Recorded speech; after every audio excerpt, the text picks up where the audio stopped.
제가 딱 2년 전에요. 만 2년 전에 한 달 동안 재정에 대한 말씀을 나눈 적이 있어요. 할 수만 있으면 매년 이 재정에 대한 말씀을 나누는 것이 좋겠다라고 하는 생각을 합니다. 물론 이 설교가요, 헌금 더 많이 내라고 외치는 설교를 하려고 하는 것이 절대로 아닙니다. 하지만 하나님이 부으시는 그 재정의 부요하심을 누리는 성도들이 되었으면 좋겠다라고 하는 마음이 있습니다. 그리고 재정을 통해서 하나님 나라를 확장하는 그 일에 우리 성도님 한 사람 한 사람이 쓰임을 받았으면 좋겠다라고 하는 마음이 있습니다. 우리 하나님은요, 우리가 부유하시기를 원하시고요. 그 부유하심을 통해서 하나님의 일을, 하나님의 소원을 이루어 가기를 원하시는 분이십니다. 우리 자녀들이요, 이렇게 자라서 빌어먹는 사람이 되기를 원하시는 부모님들이 있습니까? 없어요. 어떻게든 잘 살고, 좋은 집에서 잘 생활하기를, 좋은 직장 가서 생활하기를 원하는 것이 부모의 마음인데요. 가장 좋으신 아버지 되시는 우리 하나님 마음은 어떠실까요? 뭐 그것과 비교할 수 없겠죠. 만약에 서유리가요, 만약이란 말이 붙었습니다. 서울대에 합격을 했습니다. 그러면 얼마나 좋을까요? 이런 믿을 수 없는 일이 이러면서 제가 막 날뛰기라도 할 거예요. 언젠가 찐이가 기도를 하고 있는데요, 이런 마음을 하나님 갑자기 주신 적이 있다고 이야기하더라고요. 그래서 아주 기분이 나빴대요. 어떤 마음이었냐면, 기도를 하고 있는데 갑자기 서유리를 위해서 막 기도가 나오고, 그러면서 하는 말, 하나님 주셨던 마음이 서유리가 카이스트에 갈 거라는 그런 마음을 주셔가지고요. 한편으로는 말도 안 되는 소리 같고, 한편으로는 너무 짜증이 나고 뭐 이렇게 했다라고 하는 이야기를 들었었습니다. 그런데요, 저희 집에 만약에 돈이 없어요. 저희 집에 서유리가 좋은 집에 이제 합격을 했는데 등록금을 낼 돈이 없습니다. 그러면 제가요, 서유리에 앉혀놓고, 서유라, 우리 집에는 돈이 없다. 그러니 네가 알아서 네 등록금 내고 다음 학기 등록금도 네가 알아서 해야 된다. 뭐 그렇게 할까요? 아닐 것 같아요. 제가 가장 먼저 뭐 할까요? 은행 대출이 되나, 뭐 어떤 대출을 할 수 있나, 뭐 이런 거 이제 막 알아볼 겁니다. 물론 저희처럼요, 돈이 없는 사람은 은행도 가야 되지만 어디를 가야 될까요? 주민복지센터. 거기를 먼저 찾아가야 돼요. 그래서 차상위가 되는지, 어떤 도움을 받을 수 있는지 뭐 그런 거 알아볼 겁니다. 근데 도움을 못 받았어요, 만약에. 그런 다음엔 어떻게 할까요? 대출이 안 돼요, 이제. 사채를 써야 돼요. 장기한 계획 꺼내고 어, 돈을 빌려줄 수 있는 사람을 찾을 겁니다. 제 핸드폰에요, 그래도 한 1,500명 정도 사람이 있거든요. 그 중에서 물론 거래처도 있고요, 뭐 별로 도움이 안 되는 사람도 있습니다. 어쨌든 사무적인 관계 있는 사람도 있긴 있지만, 그 중에서 돈을 좀 빌려달라고 했을 때 빌려줄 사람이 누가 있을까? 강원 형제님 빌려주실 것 같아요. 예, 예, 찾을 거예요. 그리고 사정을 이야기하고 등록금을 빌려달라고 하지 않겠습니까? 아마 어떻게 해서든지 등록금을 마련하려고 최선을 다할 겁니다. 왜냐하면요, 서유리를 그 학교에 등록시키기 위해서예요. 근데 만약에 제가요, TV를 봅니다. TV를 보다가 어려운 형편에서 너무 반듯하게 자라고 서울에 있는 좋은 대학교를 등록을 해야 되는 학생 이야기를 들었습니다. 부모님도 안 계세요. 혹은 옆집에 있는 학생이요, 대학에 합격을 했는데 등록금이 없습니다. 그러면요, 제가 어떻게 할까요? 뭐 적은 금액이지만 후원을 할 수 있겠죠. 옆집 아이에게 축하한다고 조금이라도 보태라고 할 수 있을 겁니다. 사실 그렇게 하면요, 저는 어떤 사람일까요? 괜찮은 이웃이 되는 거잖아요, 사실. 그런데 저에게도 돈이 없어요. 그리고 요 뭐 10만 원, 20만 원 주는 걸로는 이 학생이 등록을 할 수가 없습니다. 그럼 제가요 제 대출을 알아보고 돈을 빌릴 수 있는 사람을 찾고 그래서 어떻게 해서든지 그 학생의 등록금을 마련하려고 그렇게 하겠습니까? 여러분 어떨 것 같아요? 아마 그렇게 안 할 거예요. 왜냐면요 우리 집 자녀가 아니거든요. 걔는 뭐예요? 옆집 아이예요. 혹은 TV 속에 나오는 다른 아이의 이야기이기 때문에 그렇습니다. 만약 내 자녀라면 내가 돈을 빌려야 되는 빌려달라고 부탁을 해야 되는 그래서 그 이야기를 하는 것이 내 자존심이 상하고 내가 혹은 무시를 당할 수 있다 하더라도 등록금만 마련할 수 있다면 그게 먼저일 겁니다. 하지만 내 자녀가 아니에요. 물론 안타깝긴 하지만 내가 이 학생을 위해서 내 자존심을 구겨가면서 무시를 당해가면서까지 해야 할 일이 아니라고 생각한다고요. 내가 도울 수 있는 정도 선에서 내가 돕는 겁니다. 거기까지 하는 거예요. 왜냐하면 내 자녀가 아니기 때문에 그렇죠. 오늘요 재정 즉 돈이라고 하는 것에 대해서 생각해 보려고 해요. 근데 목사님 갑자기 교회가 돈이 없어서 지금 돈 이야기를 하는 겁니까? 뭐 돈이 없기는 합니다.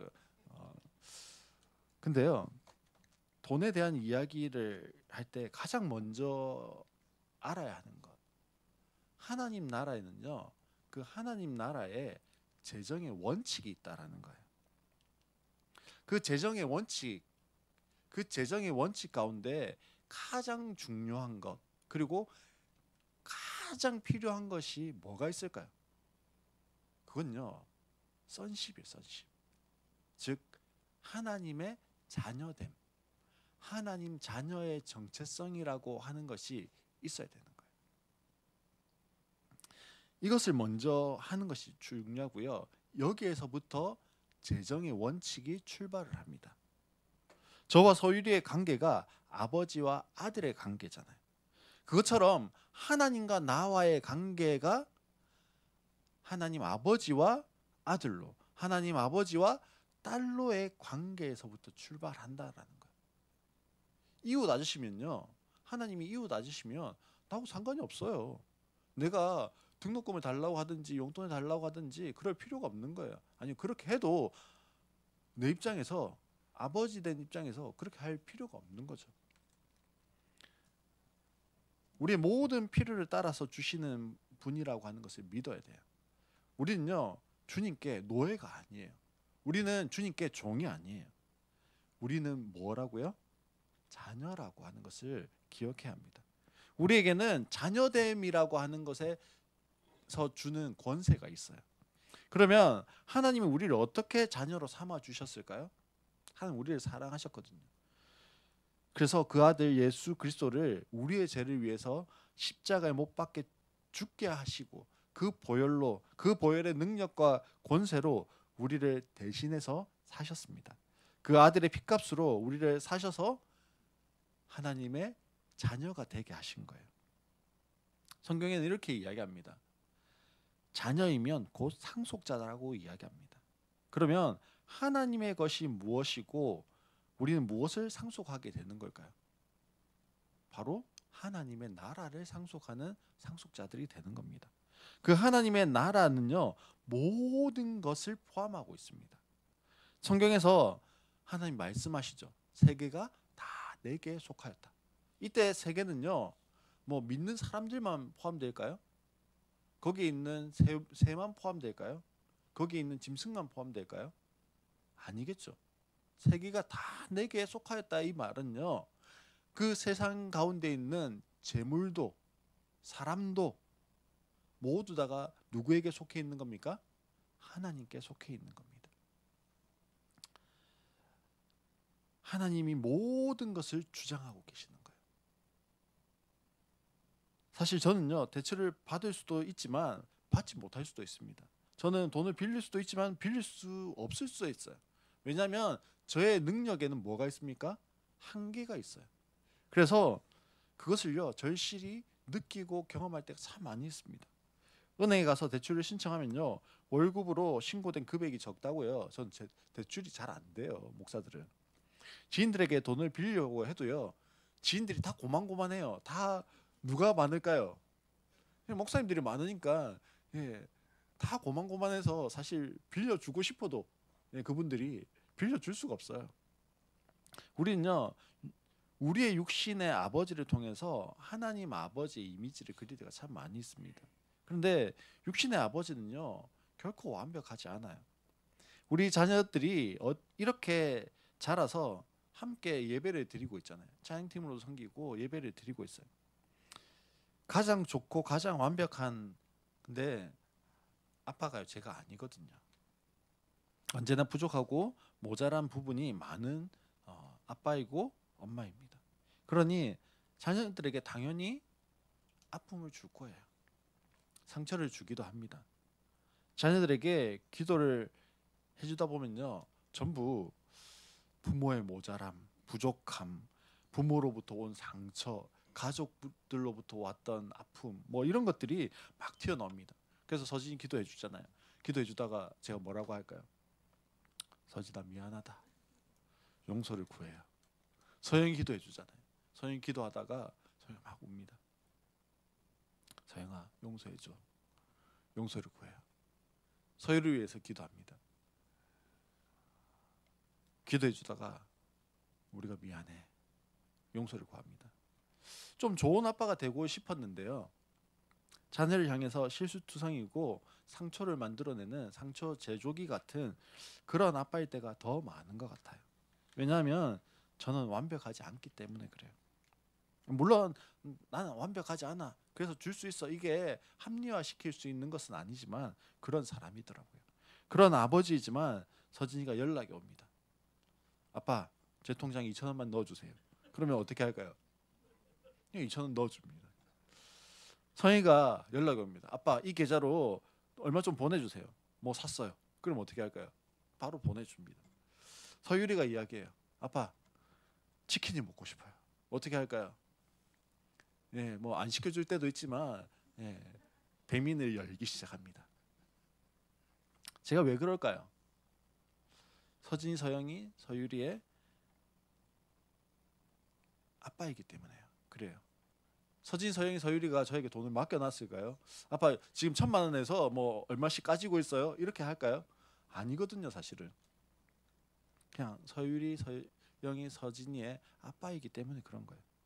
그래서 마태복음 7장 9절로 11절 말씀에 보면 이렇게 말씀합니다. 너희 가운데서 아들이 빵을 달라고 하는데 돌을 줄 사람이 어디 있겠으며 생선을 달라고 하는데 뱀을 줄 사람이 어디 있겠느냐. 너희가 악해도 너희 자녀에게 좋은 것을 줄 줄 알거든 하물며 하늘에 계신 너희 아버지께서 구하는 사람에게 좋은 것을 주시지 않겠느냐라고 말씀합니다. 그렇습니다. 악한 사람도요. 자기 자녀가 배고프다고 하면 빵을 달라고 하면 빵을 구해주는 거예요. 생선을 달라고 생선 먹고 싶다고 하면 어떻게 해서든지 그 생선을 구해서 주는 거예요. 이것은요. 그 사람이 착한 사람이라서 그렇게 하고 악한 사람이라서 그렇게 하지 않는 게 아니라는 거예요. 너희가 악해도 너희 자녀에게 좋은 것을 줄 줄 알거든 그렇게 말씀하고 있어요. 악인도 자기 자녀는요. 생각한다고요. 어떻게 해서든지 자녀에게 좋은 것을 주려고 하고요. 그렇게 하고 싶어 한다고요. 기죽지 않게 하려고 한다고요. 왜냐하면 내가 아빠이기 때문에 그런 거예요. 그런데 우리 하나님 어떤 분이실까요? 우리 하나님은요. 가장 좋은 아버지입니다. 가장 완벽한 아버지예요. 가장 이상적인 아버지예요. 그분이요. 누구라고요? 하나님 아버지십니다. 가장 좋고 가장 완벽하고 가장 이상적인 아버지와의 관계 안에 있는 사람, 그 정체성 안에 있는 사람이 누구입니까? 바로 나예요. 나는 그런 하나님과의 관계 안에 있는 그런 존재라는 거예요. 하지만 하나님 자녀의 정체성이 우리 가운데 없으면 어떨까요?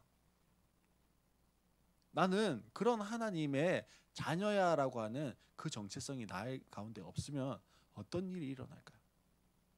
늘 긴장하는 거예요. 그리고 늘 눈치 보는 거예요. 요즘은 조금 달라졌습니다만 입양을 하는 경우들이 있잖아요. 입양을 이제 갓 태어난 갓난쟁이를 입양하는 경우도 있지만 뭐 서너 살 혹은 네다섯 살 되어졌을 때 입양하는 경우도 있어요. 뭐 갓 태어났을 때는 잘 모르니까 그런 게 좀 덜하긴 하지만요. 한 세네 살, 네다섯 살 되어진 아이를 입양하면요. 대부분 아이들이 가지게 되어지는 게 있어요. 그럼 뭘까요? 예, 맞습니다. 내가 잘해야 이 집에서 계속 살 수 있어. 그 생각을 가지는 거예요. 그렇기 때문에 늘 뭐 할까요? 긴장하고 눈치 보는 겁니다. 왜냐하면 이 부모님이 나의 착한 모습, 잘하는 모습을 기뻐하실 거야. 내가 잘못하고 실수하고 실패하면 나를 버릴 수 있어라고 하는 생각이 그냥 무의식 중에 있는 거예요. 그 양부 양모가 혹은 그 가족이요. 너 실수하고 잘못하고 실패하면 우리 집에서 파양할 거야, 쫓아낼 거야. 그렇게 말하잖아요. 오롯이 사랑을 주고 있지만 늘 눈치를 보는 겁니다. 왜냐하면요. 이 부모님이 나의 진짜 부모가 아니야라고 하는 생각이 깔려 있기 때문에 그런 거예요. 그러니 부모가 진짜 부모가 아니기 때문에 언제든지 버림받을 수 있고 내침을 당할 수 있다라고 생각하는 겁니다. 근데요. 그리스도인들 중에도 그런 사람들이 있다고요. 내가 하나님의 자녀가 되었지만 내가 이렇게 하면 하나님이 좀 기뻐하시고 내가 저렇게 하면 하나님이 기뻐하시지 않으면 어떻게 하지? 그래서 나에게 벌을 주시면 어떻게 하지? 하나님이 이놈!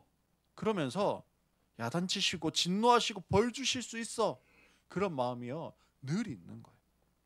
그런 그리스도인들은 의외로 많이 있어요. 그런 그리스도인들의 마음에는요. 그리스도인의 정체성, 하나님의 자녀됨의 정체성이요. 약하기 때문에 그래요.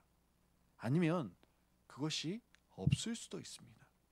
그래서 우리에게 필요한 것은요. 하나님의 자녀됨, 하나님의 자녀의 정체성이 필요한 거예요. 아니, 목사님 오늘 설교 제목이 뭐라고요? 하나님 나라의 재정 원칙이었는데 갑자기 좋은 아빠, 자녀됨, 하나님 자녀의 정체성 이런 거 왜 자꾸만 이야기하고 있습니까? 그런데요. 이게 있어야 오늘 우리가 읽고 있는 이 본문의 말씀이 믿어지는 거예요. 오늘 우리가 읽었던 마태복음 6장 33절 교회를 좀 오래 다니면요. 수도 없이 듣는 말이에요. 그리고 목사님들이요. 우리가 교회에 좀 열심을 내기를 원하면 늘 하는 본문 말씀이요. 너희는 세상 거 먼저 구하지 말고 먼저 뭘 구해라고 이야기합니까? 하나님의 나라를 구해라. 그리고 하나님의 의를 구해라. 그리하면 네 직장이고 네 사업이고 네 자녀고 이 모든 것을 너희에게 더하실 거야. 너희는 뭐만 해? 교회 일 열심히 해. 그렇게 이야기하는 걸요. 종종 듣게 되어집니다. 근데요. 이 모든 것을 너희에게 더하여 주시는 분이 누구시라고요? 예. 아버지 되시는 하나님이십니다. 하나님의 자녀된 우리에게 자녀의 정체성을 가진 우리에게 이 모든 것을 더하여 주신다고요. 옆집에 있는 아이에게 그걸 더하여 주시는 게 아니고요. TV 속에서 본 그 아이에게 이 모든 것을 더하여 주시는 게 아니고요. 하나님의 자녀된 바로 나에게 자녀의 정체성이 있는 나에게 자녀됨을 알고 있는 나에게 이 모든 것을 더하여 주시는 거라고요. 그 하나님이 어떤 분이시기 때문에 이 모든 걸 더하여 주십니까? 예, 가장 좋은 아버지, 가장 완벽한 아버지, 가장 우리가 이런 아버지를 원해라고 생각하는 이상향의 아버지, 그 아버지가 하나님 아버지십니다. 그래서 나의 먹을 것, 마실 것, 입을 것, 이 모든 것이 나에게 필요하다라고 하는 것을 그 아버지 하나님이요 아신다라고 말씀하는 거예요. 옆집 아저씨가 아니에요. 인정받는 TV 시청하는 아저씨가 아니라고요. 바로 나의 아버지십니다. 이 모든 것을 너에게 필요하다라고 하는 것을 하나님이요 아시기만 하는 게 아니에요. 더하여 주신다라고 오늘 본문이 말씀하고 있습니다. 우리에게 필요한 것이라는 사실을 알고 계시는 것이 아니라요, 그것을 하실 수 있는 능력이 있는 분이라는 거예요. 저는요, 서진이에게 이게 필요해라고 하는 것을 알 때가 종종 있습니다. 서진이에게 신발이 필요하네, 뭐 옷이 필요하네, 뭐가 지금 용돈이 필요하겠네, 알 때가 있어요. 근데 제 통장에 돈이 없어서 못 해줄 때도 있어요. 기다려야 될 때도 있어요. 왜요? 저는 능력이 그만큼 안 되는 거예요. 그래서 다 해줄 수 없어요. 유한한 존재거든요. 근데 우리 하나님은요, 우리에게 필요한 모든 것을 알고 계십니다. 그뿐 아니라 뭐 하는 겁니까? 아직 아니에요.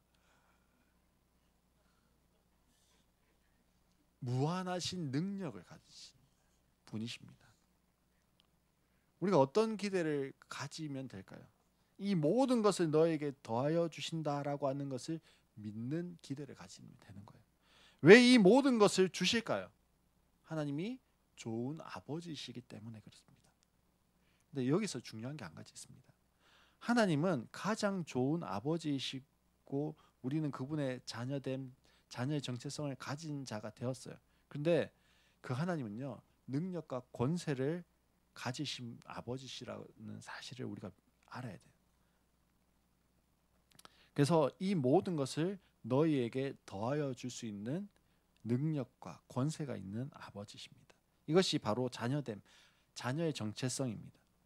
하나님 아버지가 옆집 아저씨가 아니기 때문에 나와 상관이 있는 거예요. 나와 관계가 있습니다. 바로 아버지와 아들로, 아버지와 딸로의 관계가 있는 거예요. 이 관계가 나의 정체성입니다. 그래서 하나님이 나와 관계되어 있기 때문에 나의 모든 필요를 채워주실 이유가 생기신 거예요. 그런데 하나님이 나와 관계가 있다는 것이 믿어지십니까? 하나님이 나의 가장 완벽한 아버지가 되신다라고 하는 것이 우리 성도님들은 믿어지십니까? 나는 하나님 아버지의 자녀가 되었다라고 하는 그 사실이 믿어지십니까? 이게 믿어져야 돼요. 옛날에 뭐 수련회 같은 거 가면요, 종종 했던 게 있죠. 뭐 실내 게임이라고 하는 게 있습니다. 뒤에서 사람이요 이렇게 서 있습니다. 그리고 어떻게 합니까? 지금 쓰러져 이렇게 해요. 저렇게 높은 데서 쓰러지라고 하면 더 이제 겁이 나긴 합니다만, 쓰러져 했을 때 뒷사람을 못 믿습니다. 그럼 어떻게 할까요? 못 넘어져요. 엉거주춤 이렇게 다리만 하다가 말아요. 근데 100% 신뢰해야 온전히 그냥 내가 힘을 쭉 빼고 넘어질 수 있거든요. 또 그런 거 있잖아요. 자녀들을 하늘로 이렇게 번쩍 들어 올린다든지 아니면 높은 데서 야 아빠가 받아줄게 이러면서 자녀가 이렇게 벌짝 뛰게 한다든지 뭐 이렇게 하면서 이제 아빠가 탁 받아주면 애가 가르르 웃고 막 좋아하고 이렇게 하잖아요. 혹은 이렇게 번쩍 하늘로 한번 날렸다가 받기도 합니다. 근데 만약에요, 자녀가 이렇게 이야기하는 거예요. 아빠, 이런 위험한 행동을 하는 게 아빠로서 맞는 거예요? 정신 좀 차리세요. 또 만약에 제가요 받기로 했잖아요. 근데 제가 못 받아요. 그럼 어떻게 될까요? 이렇게 저를 향해서 믿고 왔던 애가 다치겠죠. 그래서 애가요, 아빠 난 위험하니까 아빠 못 믿으니까 나 안 뛸래. 이건요, 아빠를 믿는 겁니까? 안 믿는 겁니까? 안 믿는 거예요. 믿음이 없는 거예요. 믿음이 아닙니다. 믿음은요 어떻게 하는 거예요? 그냥 아빠가 서진아 어릴 때 서진아 하고 이렇게 손을 내밀 때 어떻게 해요? 그냥 뛰는 거예요. 책임은 누가 지겠지 생각하는 겁니까? 아빠가 지겠지. 다른 거 생각할 필요가 없어요. 그냥 나는 누구를 믿으면 돼요? 아빠를 믿는 거예요. 내가 조금 더 힘을 줘서 날라야 되는 이런 거 생각할 필요가 없는 거예요. 그냥 뛰면 아빠가 짧게 오면 짧게 오는 대로 한 발 앞으로 와서 받을 거고, 내가 더 뒤로 가면 한 발 뒤로 가서 나를 받겠지. 뭐 그런 것도 사실 생각할 필요 없는 거예요. 그게 믿음입니다. 그 믿음은 아버지를 믿는 믿음에서부터 출발하는 거예요. 아버지를 믿기 위해서 내가 그 아버지가 내 아버지다라고, 나는 그분의 자녀다라고 하는 것을 믿는 믿음에서부터 출발하는 겁니다. 그런데 우리의 믿음이 자라는 건요, 어떻게 할 수 있을까요? 그 자녀됨 안에서 믿음이 자라야 되는 거잖아요. 믿고 믿음이 자라가야 되는 거잖아요. 우리 성도님들, 믿음이 자랐다, 이거 어떻게 알 수 있을까요? 내 눈에 어떻게 보일까요? 아이를 키우면요, 아이가 작년에 보다 좀 더 컸다, 이걸 어떻게 알 수 있냐면, 뭐 신발을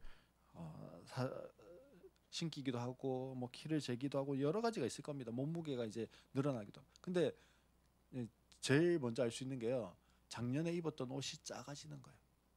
그러면 뭐라고 이야기합니까? 야, 너 컸네. 그렇게 이야기하는 거예요. 작아진 옷은요, 아이가 이제 자랐다라고 하는 것을 이야기해 주는 거예요. 그러면 우리의 믿음이요, 작년보다 자랐다라는 것은요, 무엇으로 알 수 있을까요? 예, 믿음이 자란 거 뭘로 알 수 있죠? 하준아, 네 믿음이 작년보다, 2023년보다 2024년이 자란 걸 뭘로 알 수 있을까?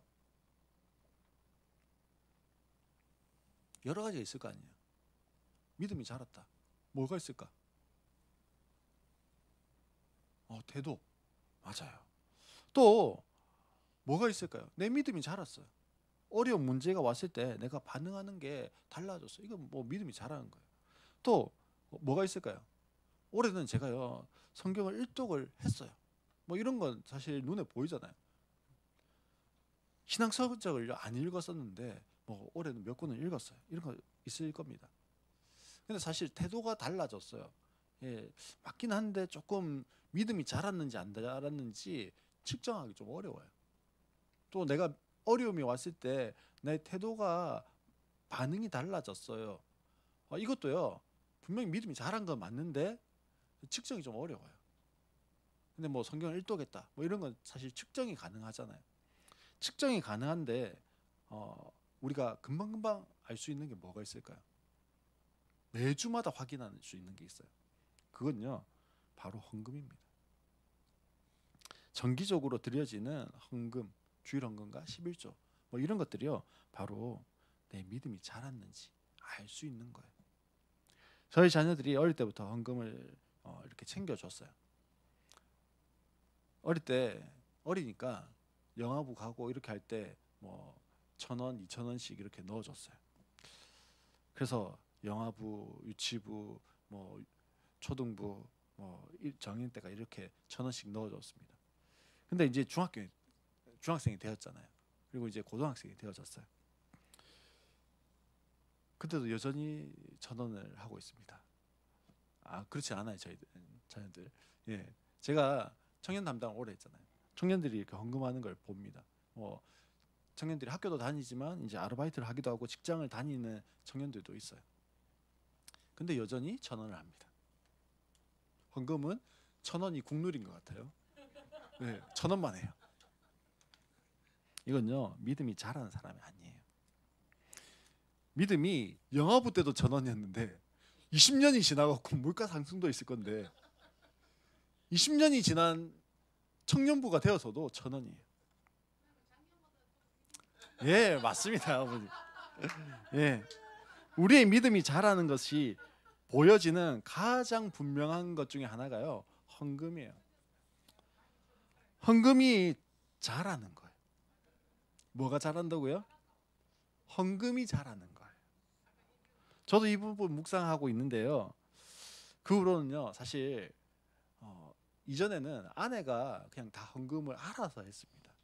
부교육자 시절에 주일날 되면요, 아침 뭐 한 8시부터 얼마나 정신없이 막 돌아다닙니까?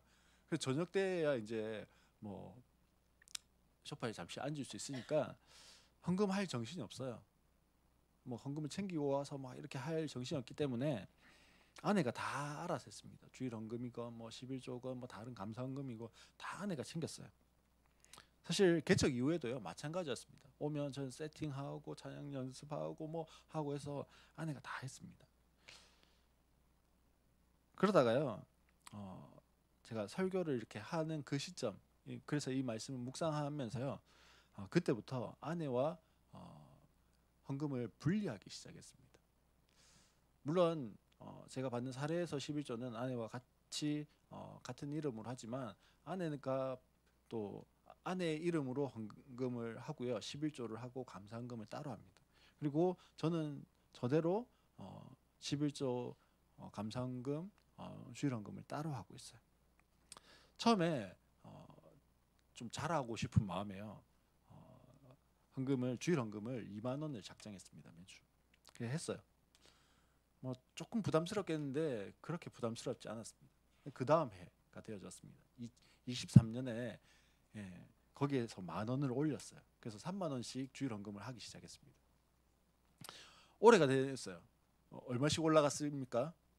만 원씩 올라갔어요. 그래서 이제 올해는 얼마 해야 될까요? 24년에는 4만 원 해야 되는데요. 마음의 부담이 확 되는 거예요. 네, 마음의 부담이 확 되어서 살짝 4만 원을 올해 주일 헌금을 할 수 있어서 감사한데요.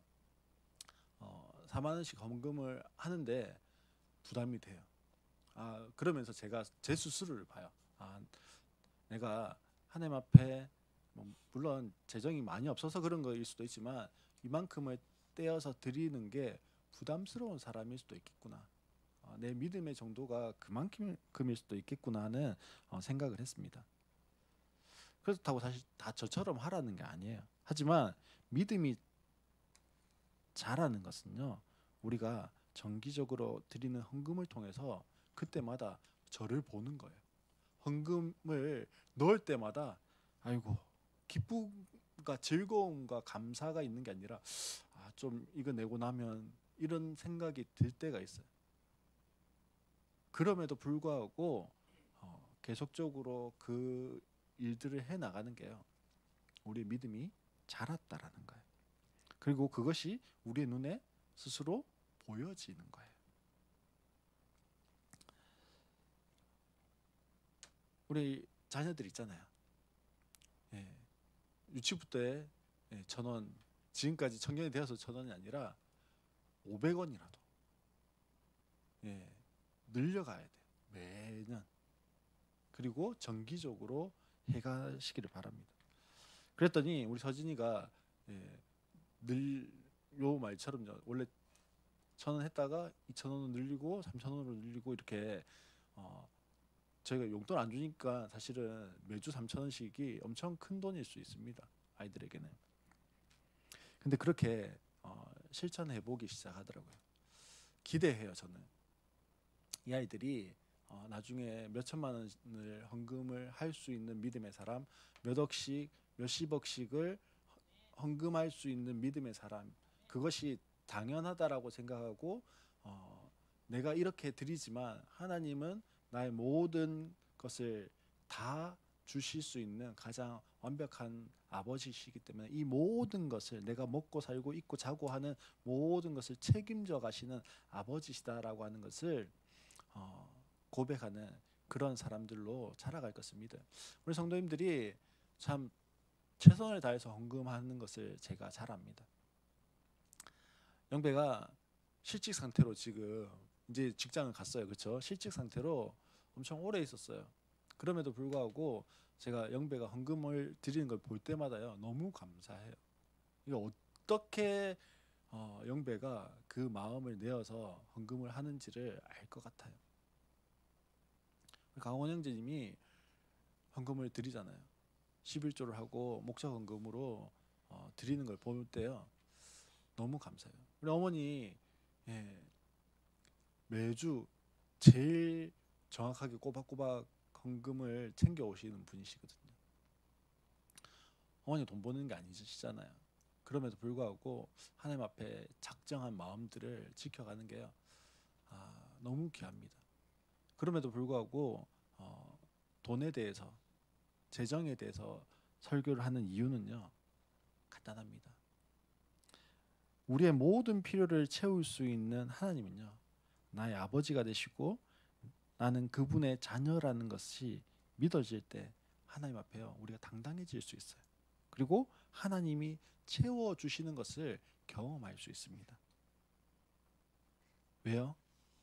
하나님 우리 아버지시기 때문에 나의 모든 필요를 아시는 분이십니다. 그리고 그렇게 채워주실 거예요. 이건요, 사실 우리 성도들을 향한 말씀이기도 하지만 저 자신을 향한 말씀이기도 해요. 2024년이 이제 끝나가잖아요. 2025년이 되어집니다. 저희 교회는 아직 자립이 안 되는 교회잖아요. 그래서 여전히 후원을 받아서 교회를 꾸려갈 수밖에 없어요. 그럼에도 불구하고 제 마음 가운데 부담들이 이렇게 연말이 다가오니까 오기 시작하더라고요. 이제 후원이 하다가 사라지는 후원도 생기고요. 늘지는 않고 뭐 이런 것들이 있으니까 제 안에 부담들이 있었던 것 같아요.